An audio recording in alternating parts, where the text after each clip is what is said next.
ये chapter number 3 है, silent feature of the constitution. उसके हम आगे कंटिन्यू करने जा रहे हैं। ये इसका 3rd पार्ट है, ठीक है। कल हमने यहाँ तक जो शेड्यूल्स हैं हमारे कॉन्स्टिट्यूशन के वहाँ तक कंप्लीट किया था। अब हम उसके आगे कंटिन्यू करेंगे।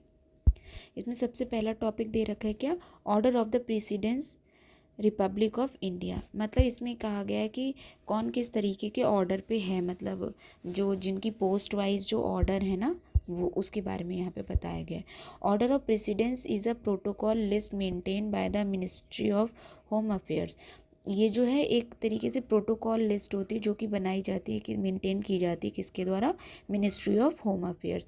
In it the functionaries and the authorities are recorded by rank and office in the government of India। इस जो ये जो लिस्ट होती है इसमें क्या होता है कि जो अथॉरिटीज़ हैं और जो फंक्शनरीज हैं वो जो है रिकॉर्ड होती हैं अकॉर्डिंग टू देयर रैंक और ऑफिस, जैसे कि हैं वो गवर्नमेंट ऑफ इंडिया के अंडर में, ठीक है। जिस तरीके से वो ऑफिस और रैंक उन लोगों ने होल्ड कर रखी है। फिर इसमें कहा गया है कि it is meant for state and ceremonial occasion and has no application in the day to day business of the government। इसका जो फंक्शन है या जो भी आप कहो कि इसकी जो इम्पोर्टेंस है ना, वो डे टू डे फंक्शन में कुछ भी नहीं, डे टू डे बिजनेस के लिए कुछ नहीं है कि ऑर्डर ऑफ प्रेसिडेंस क्या होगा उस तरीके से वर्क करेंगे या कुछ नहीं।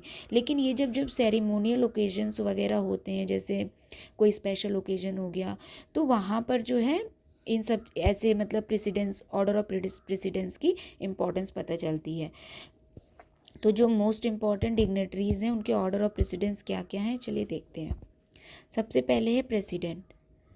फर्स्ट नंबर पे आता है प्रेसिडेंट, मतलब हमारे इंडिया में जो है सबसे फर्स्ट नंबर पे जो है प्रेसिडेंट है।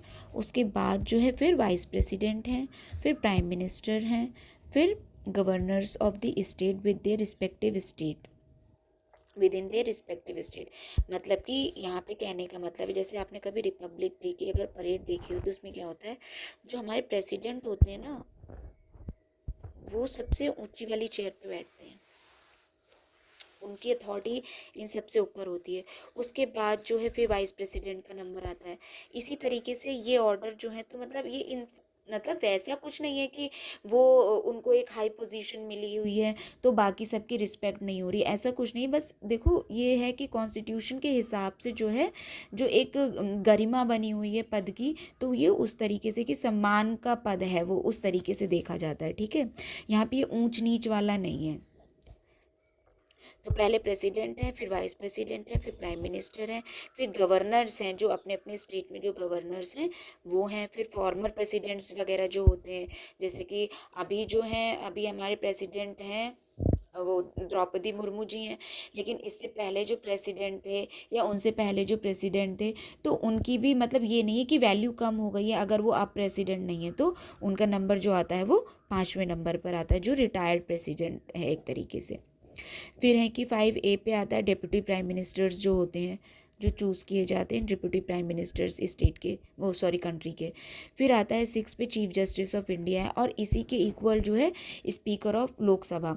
मतलब जो चीफ जस्टिस ऑफ इंडिया है और जो स्पीकर ऑफ लोकसभा है, इनकी जो पोजीशन है वो सेम है, ये दोनों शेयर करते हैं एक तरीके से सेम पोजीशन।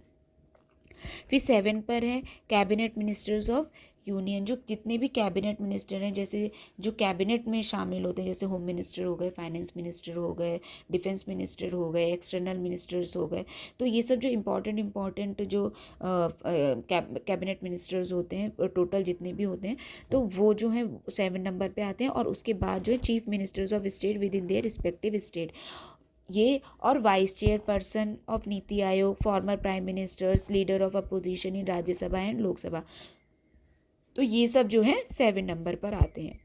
फिर 7A पे कौन आता है, जो होल्डर्स होते हैं भारत रत्न के, जिनको भारत रत्न सम्मान से सम्मानित किया गया है, वो वाले जो हैं पर्सन्स जो हैं वो 7A पर आते हैं।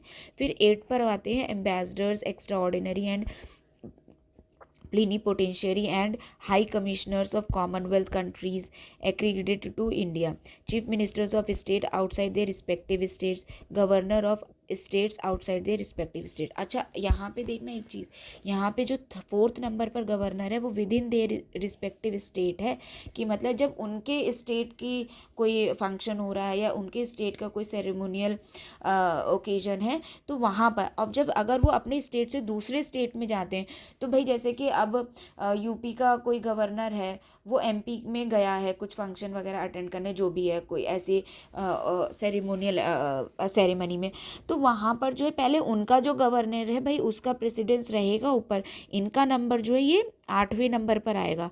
ये सब अगर वहाँ होंगे तो ये उनसे ऊपर पोजीशन पे हैं रैंक वाइज, ठीक है। तो इसमें कौन कौन है, हाई कमिश्नर ऑफ कॉमनवेल्थ हैं, एम्बेसडर्स हैं, और chief ministers outside their respective state, और गवर्नर भी जो आउटसाइड देयर रिस्पेक्टिव स्टेट है। फिर 9 पे क्या है, जजेस ऑफ द सुप्रीम कोर्ट। अभी देखो हमने यहाँ पे पढ़ा था जो चीफ जस्टिस ऑफ इंडिया है, ठीक है, वो 6 नंबर पे, और स्पीकर ऑफ द लोकसभा। लेकिन यहाँ पे आएंगे जो बाकी चीफ जस्टिस तो एक ही होता है ना, उसके अलावा जो और जजेस हैं वो जो आते हैं वो 9th नंबर पर आते हैं।